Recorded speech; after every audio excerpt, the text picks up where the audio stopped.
Hello, book connectors. Welcome back to the channel. I am your host, Black Devil.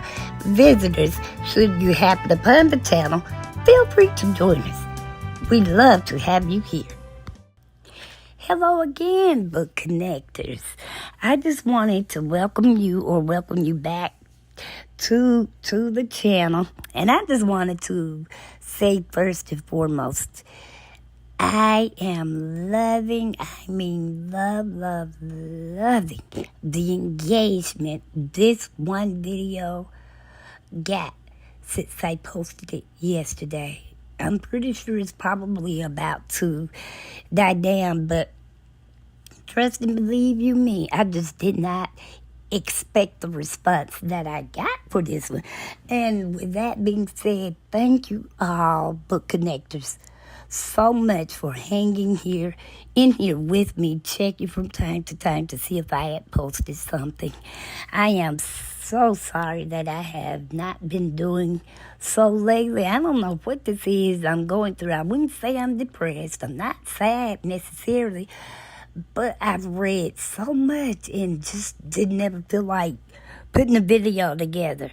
So anyway, I'm glad that I finally dug myself up long enough to compile that video.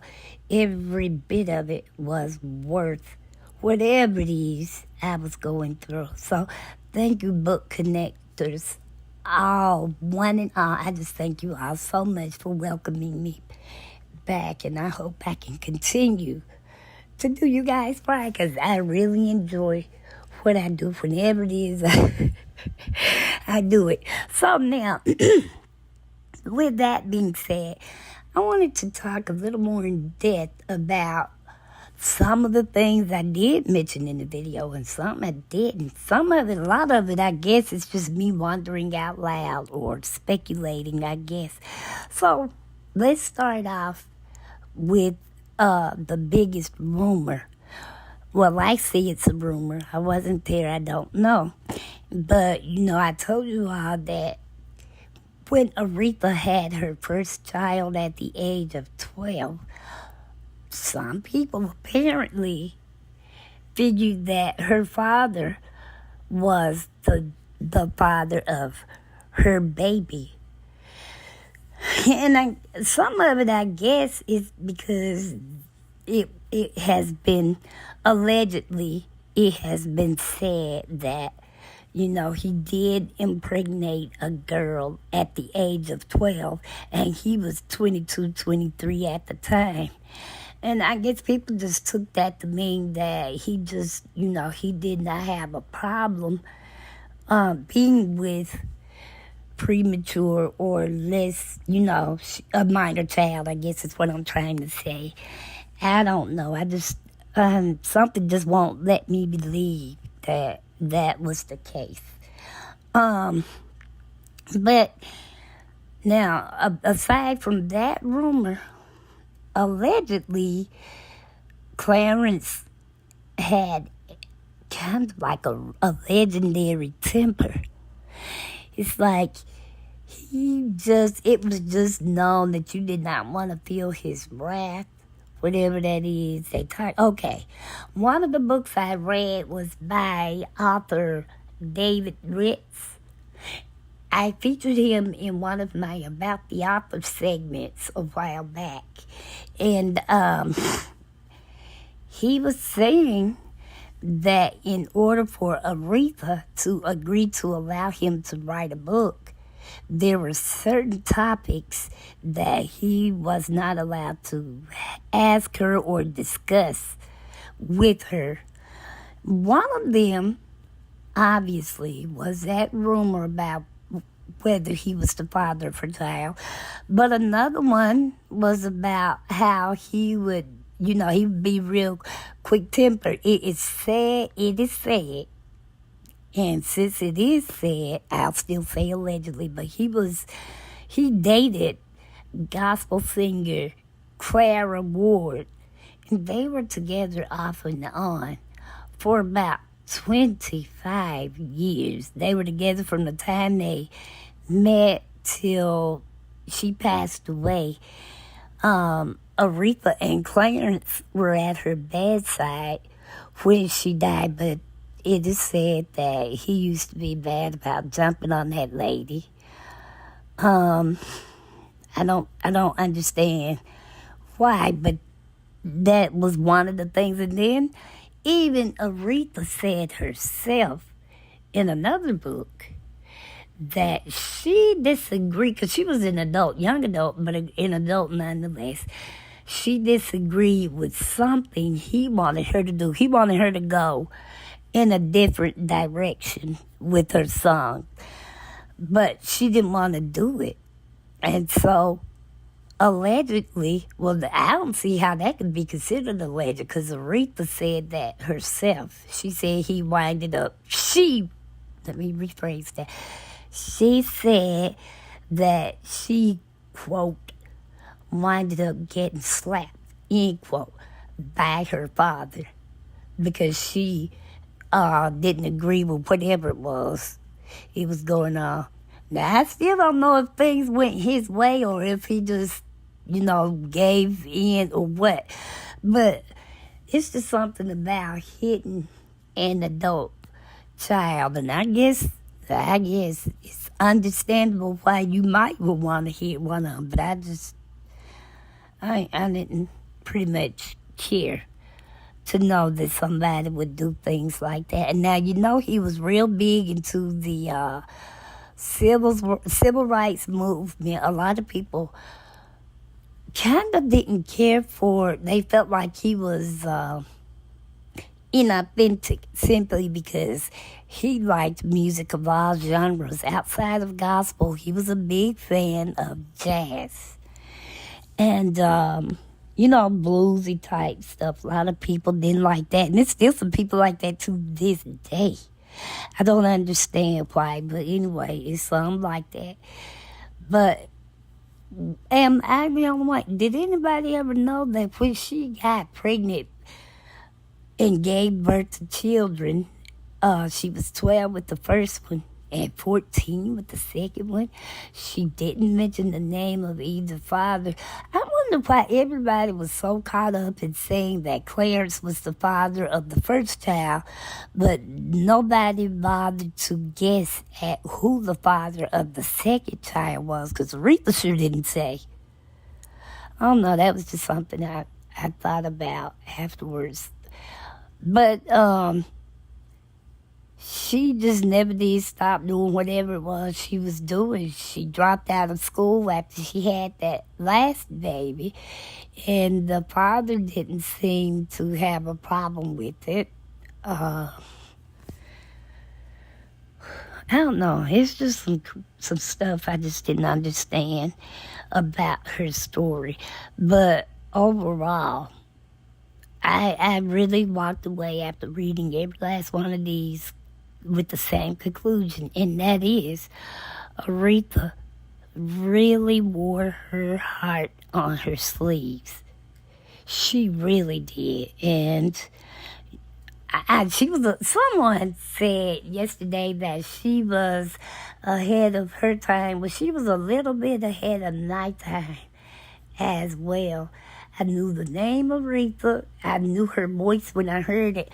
But until I was probably about, 9 or 10, did I ever associate that name with that voice.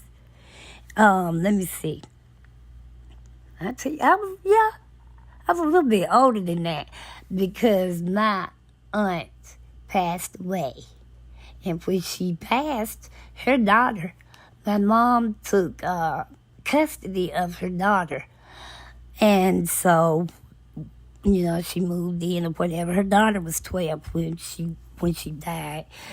But I got her music collection. Now, nobody ever said that this is yours. But I noticed that I was the one who really would listen to that music the most whenever I was home. And in that collection, I was introduced to, because she had a lot of Aretha Franklin, Minnie Riperton, Stevie Wonder, and James Cleveland. Now, before the music collection, the only one I was really familiar with was Stevie Wonder. And I was aware of some James Cleveland. I think that I might have heard of Minnie Riperton, but her voice was just so angelic sounding to me that I don't think that I ever really thought that this was a human. But I did, so I would listen to, back in the days, we had the 8-track tapes. Anybody old enough to remember those? That's what I would listen to for Minnie Riperton. And I think most of her Aretha stuff was albums. And so was James Cleveland's. Stevie Wonder's, she had a lot of cassette tapes of his. But yes, that's how I came to really know Aretha Franklin, was through my aunt's music collection. Weird thing, okay? When she passed away, Aretha that is, on August 16th, 2018, her now adult daughter, who has a son and grandchildren of her own, called me. And she said, "Did you see Aretha passed away?" I said, "Yeah, I'm watching it now. I was at the beauty shop getting my hair done." She said, "For some strange reason, I've just been having the urge to listen to Aretha Franklin, and I don't understand why that is." I said, "Well, the only thing I can tell you that might will give you some comfort is that Aretha was your mother's favorite singer." And she's like, it's like the light went off. She said, "For real?" I said, "Yep." I said, "I can tell you." I said, "You remember when you moved in with us?" And I told her the house we were in when she moved in, because she knew all of that. Like I said, she was 12. But I said, "You remember the music that we bought?" She said, "I just thought some of it was Mama's, but I thought some of it was your Mama's. That I thought your mom had." I said, "Mama did have a lot, but she didn't have nowhere near the amount of Aretha Franklin that your mama had." And I was told by our other aunt, because my mom had 3 sisters. And the third sister was the one that told me that my cousin's mother's favorite singer was Aretha Franklin. And so I said, and I can remember when Freeway of Love was out, everybody kept saying they wished my aunt was still living, because she always wanted a pink Cadillac. That was always what she wanted. So then, after we got off the phone that day, I didn't talk to her the next day, but the second day after she passed, she said, "You know, I ain't had that urge to listen to Aretha since you told me that." She said, "But that's all it could have been, was, you know, I just knew somehow she had to be, or my mama had to be connected to her some kind of way, because I never knew all that." I said, "Yeah." So anyway, I don't even know why I brought all of that up. That just came out of nowhere. But still, it was just, I guess, to show you how far back I went with Aretha Franklin. But, yeah, I hated the fact that I think anybody who has a parent that they love, it's normal and natural to, you know, mourn their passing if and when they do go. But it just seems like Aretha had an acute sense of pain, and she carried it with her all throughout the rest of her life. This is why when things go on in our childhoods, we do need to try to get it resolved, because otherwise it'll just spill over into every other aspect of your life. For example, one of those, well, there's been a couple of books that I read where she stated that singers, you know, growing up back then when they used to do the Chipmunk Circuit, And she talked about how she was real good friends with like the Staple Singers, Gladys Knight and the Pips, and some others. But she says that she never really understood them when they said that her mother left them. And I'm guessing that, and I did, okay, let me back up. I read Gladys Knight's autobiography, Between Each Line of Pain and Glory. That was an excellent read also. And in that book, she did say that Aretha's mother, I don't recall her saying she left. She wasn't that cold. I think she might have said something about her parents were no longer together. But Aretha, all these 57,000 years later, still felt the need to explain to us that her mother did not abandon them.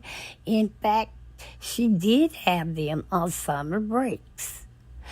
And, I don't know, but I just personally feel like for whatever reason, Aretha never really forgave them, Gladys and Mavis, for saying that. I really don't, because she seemed to, slight them everywhere they could, and I think the only reason she evidently didn't forgive them for it, if she didn't, is because she was so young when it happened.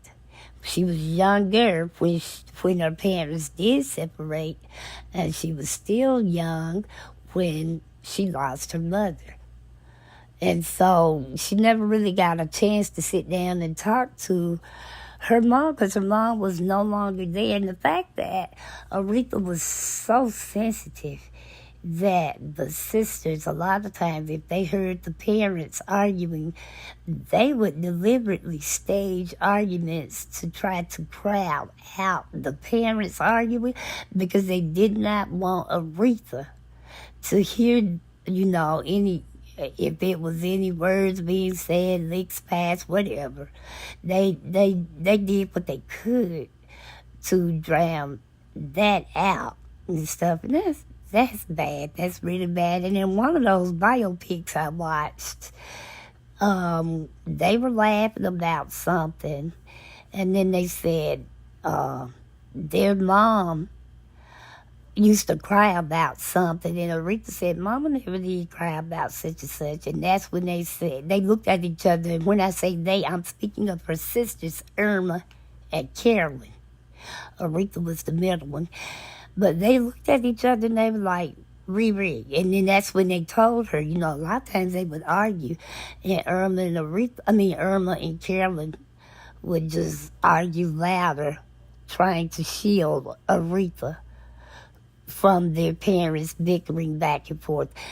And then one of the brothers, either Vaughn or Cecil said, I think it was Cecil said that, although they went to their mothers during the summer, as much as Aretha loved her father, they believe she really, if she thought it would be okay, she really would have gone and just stayed with her mother.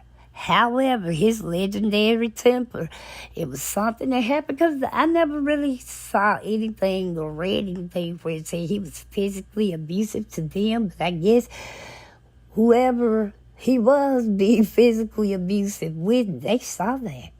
And so they just automatically understood that he would never be okay with any of the children going to be with their biological mother. And so that's why she ended up, never going to the mother. What else did she snub somebody for and went back to something that was said during their childhood? I can't remember anymore now. But anyway, it was just, I thought that it was sad. Nowadays, when children, something is going on, we know more now, and we try to, there's help that was available, that was not rather available when Aretha was growing up. And even to this day in the Black community, there's still a lot of of negative stigmatism or stereotypes when it comes to like mental health. And I'm not saying that Aretha was mentally ill. I am saying that she should have been able to receive some form of therapy or counseling because she was still a baby. She was 6 when she was 10 when she lost her mom. And just like 2 years later, there she is giving birth. What else? Now, I really didn't see very many interviews where Aretha discussed her children. But I do know that her grandmother and other people assisted with the rearing of the kids so that Aretha could go out and travel and, keep her career, building her career.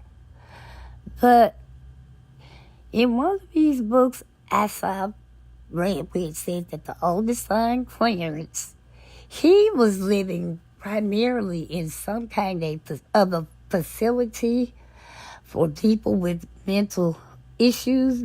I don't think that, what I took away is that his cognitive skills weren't developed. I don't think that he was violent. I don't think that, he had anything that where there's like a real bad thing. Like when people hear the word bipolar or they hear the word schizophrenia or anything like that, you automatically kind of put your guard up. I don't think that was his case. I think maybe just from what I gathered from that little whatever blip I saw, that his may have been more just learning. He didn't learn, or if he did, he didn't learn it at the rate that he should have.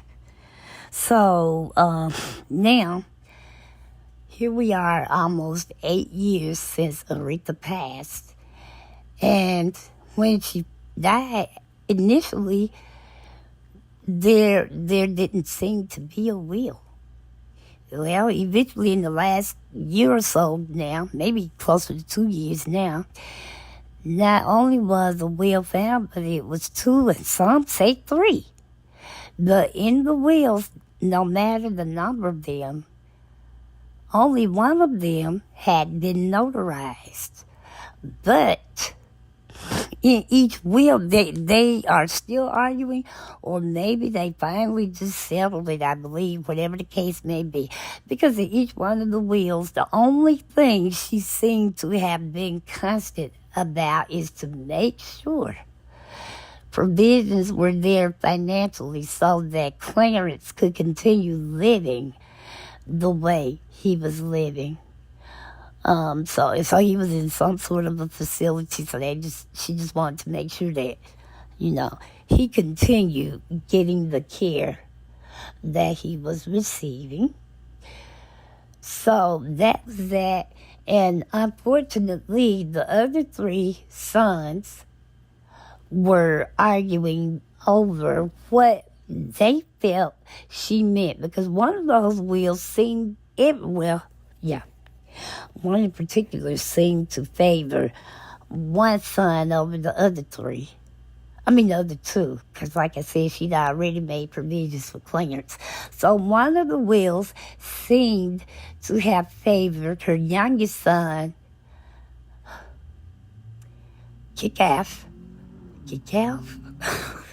Please tell me he goes by, I don't know. But anyway, it seems to have favored that particular child. But then you had the other 2 where it could have gone either way with all 3 of them. Now, I do believe that in the last couple of months or so, they finally ended up having their day in court, and the judge sided mostly with Eddie, the second oldest, and Kickoff, the youngest one. So Teddy, the one she had by her first husband, Teddy White, he was the one. Now, all of them got something.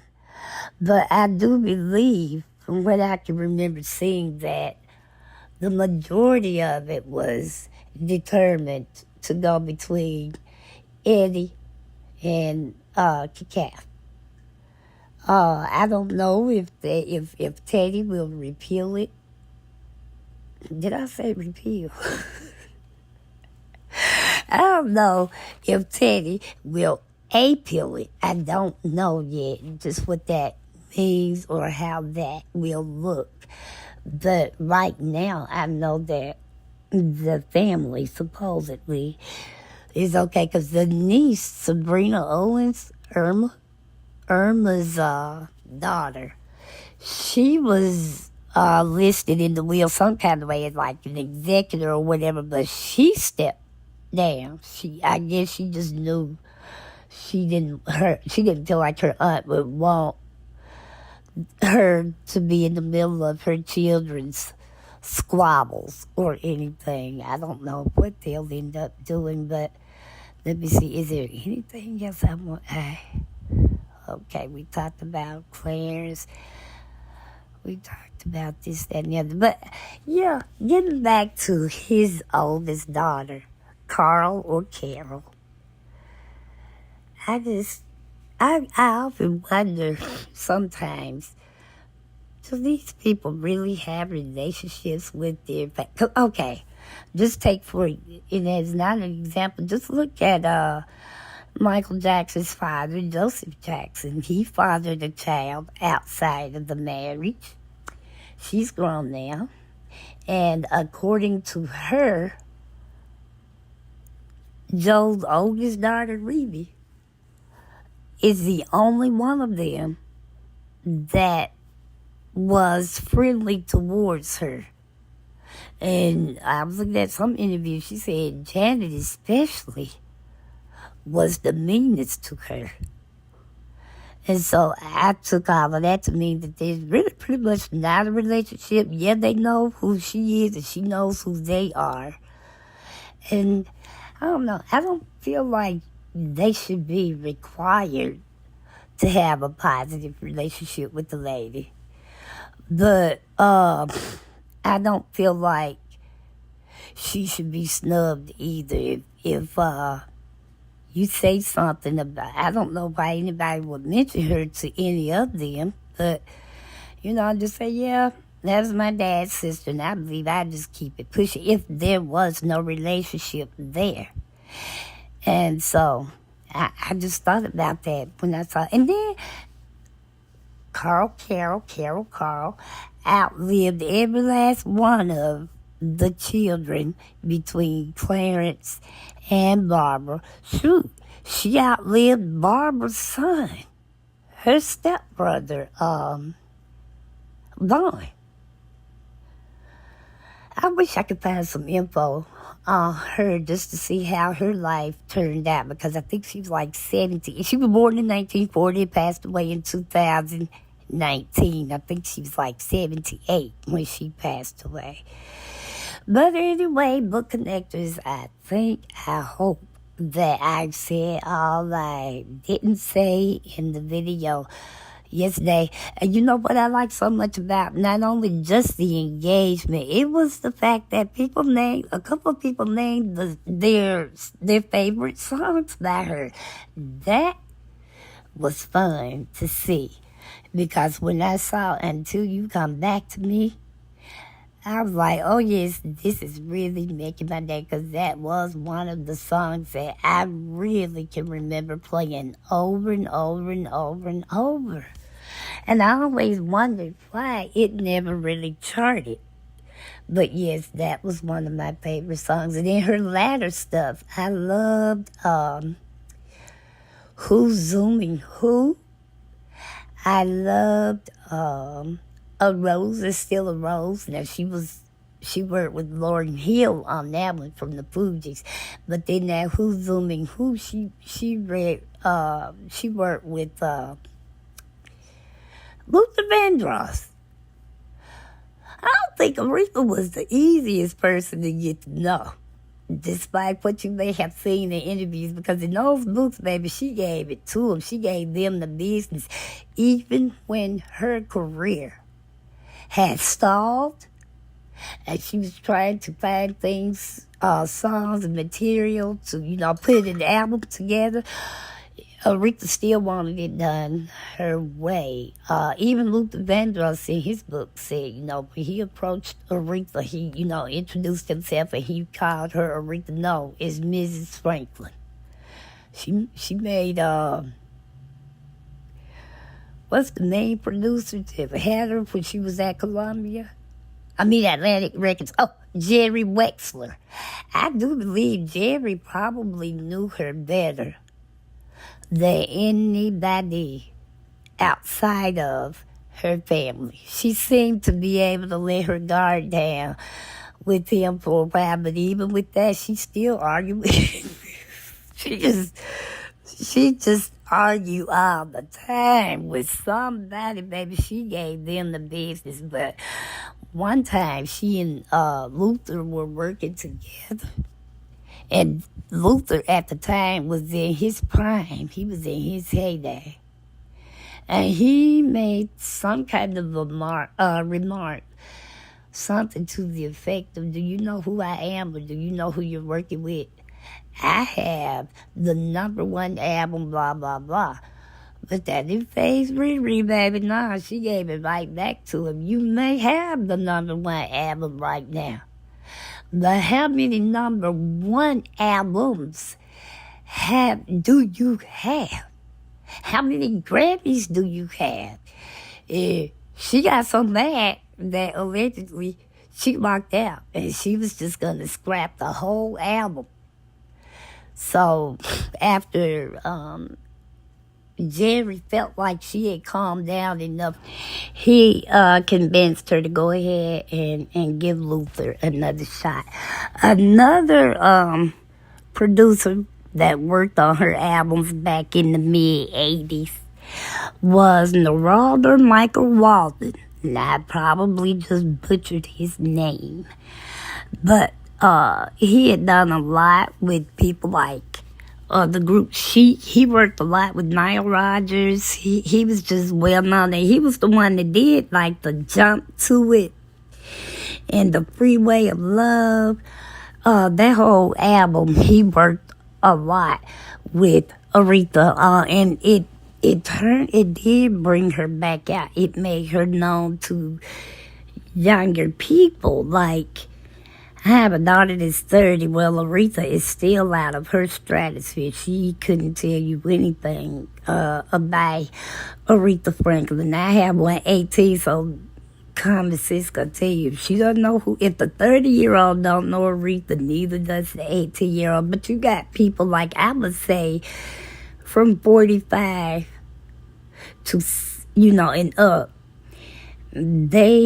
If they at least know who Aretha is, and if they like any of her music, most of the people I know from 45 to about 60, most of them like her stuff from the 80s and, the 90s that came out. But, okay, I got one other thing I want to talk about before I go. Now, I told you Aretha would not allow anyone to ask her questions or discuss certain periods of her life, and one of them was her marriage, her first marriage in particular, to Ted White, the father of her third son, Teddy. Now, other musicians, mainly session musicians from back in the day, a lot of people said that it was common knowledge that Aretha knew that this man, he didn't have the best reputation when it came to women. He was known to lay hands on women and men, because when they were recording that album down in Muscle Shoals, Alabama, baby, a brawl broke out between Teddy and one of the other producers, arrangers, and stuff. And some of it, it said that, maybe they did drink a little too much the night before. But either way it goes, he put hands on Aretha too. But they were married from 1961 to 1969. I believe that was the longest marriage she had, although she married 2 more times after them. But I believe he was her worst in terms of the physical aspect of it, because he was known. They say he was a pimp. Has anybody ever heard anything about that? But yeah, they say that he was a pimp, and that Aretha knew it. She also was aware of him hitting women, and she still married. Now, what broke the marriage up, if you ask me, was that Clarence felt like Teddy was trying to, because he did come in there, he was working, and don't get me wrong, I don't know which album it was, but he was working on some music with Aretha, and she was just really starting to hit her stride, so to speak. At some point, though, Clarence decided that Teddy was trying to get in Aretha's ear to convince her to make him, Teddy, her manager, or Ted rather, and to just stop working with her father. And it looks like Aretha was really considering doing so until the 2 men got into some sort of an altercation. What it was about, I don't remember, but I do know that hands were laid on both sides. Clarence and Teddy, Ted and Clarence, that's what it was. And even after that went down, Aretha stayed with them maybe like for another year or so. But she did eventually file for divorce. And when they divorced, Teddy, the son, went to live with Ted's family. I don't know if he was in his life. I don't know if Ted was really in his life while Teddy was growing up. I kind of think he might have just been with his family, but not necessarily the father. But anyway, book connectors, I think I got it all out now. Sorry for this one being a little bit more lengthy, but, after everybody was saying there was a lot of information, a lot of people just didn't know about it, I was like, woo, apparently I barely scratched the surface. So I wanted to come in and talk a little bit more about what I did know, and I think I'm done now. So, as always, book connectors, thank you.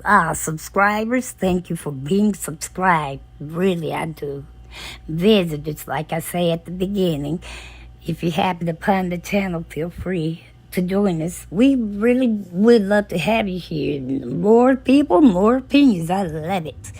And then, everyone, please remember to like, share, comment respectfully, and by all means, subscribe if you're not already. And then until we read again, book connectors, remember this. As long as there are books around, there is always something to read. Book connectors, be safe out there. Thank you for the engaging in the videos. And be blessed. God bless.